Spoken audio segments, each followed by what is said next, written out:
They should be hanged publicly. A young girl and the brave fight she lost. Despite prayers, vigils, and a sliver of hope.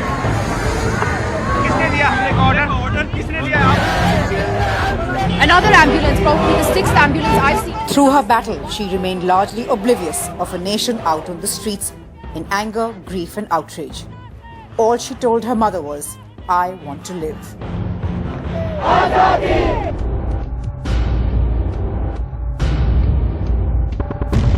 The catalyst, a 23-year-old, raped and brutalized on a moving bus.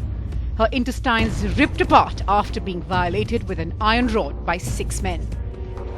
An attack described by doctors treating her as nothing like they'd seen before, unimaginable and inhuman. Extremely saddened by the incident of rape that has happened. There cannot be a more horrific incident than that.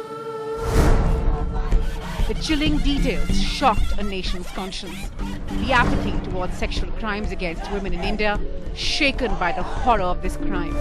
The ferocity, a stark contrast to how it all began. Returning after an evening with a friend, the two boarded a bus, oblivious to the trauma that lay ahead. The bus moved through crowded South Delhi areas, even passing police checkposts, as the men led the most gruesome attack on the young girl. Her friend was beaten badly before both were dumped by the side of the road on a cold December night, grievously injured and left to die. A nation used to daily headlines on assaults, often on children, and cold statistics like a rape every 22 minutes could take it no more. India rose, united for once, united for the girl, united for its own safety and sanity. They have to be hanged. For once, India wasn't content on sitting back. Across the country, thousands gathered in solidarity for the young girl fighting for every breath, demanding stronger rape laws, insisting on justice.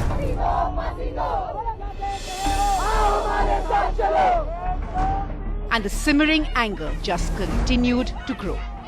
Each day, more women and men added their voice to the growing movement, their anguish echoing on the streets, in parliament, and in almost every home across the country. Spontaneous protests, the first sign perhaps that India was at the cusp of change. It wouldn't accept business as usual anymore.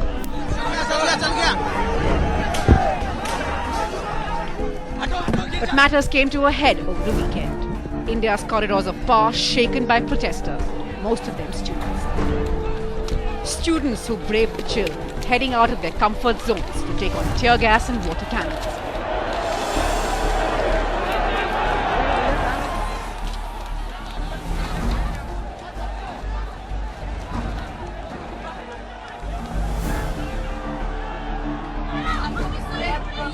Regrouping over and over again after their gatherings were broken up.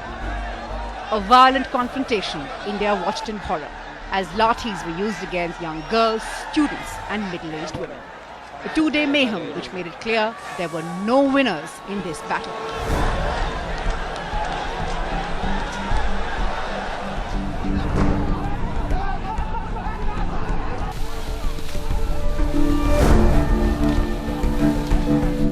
Through it all, the 23-year-old showed the most remarkable fighting spirit.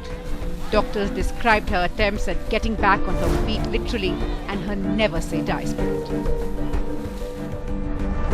As she lay on her hospital bed, this young girl perhaps had little idea of how she had changed a nation. A nation finally translating its anger into action. A 23-year-old who may have changed the course of India's history. Even though she paid with her life for it.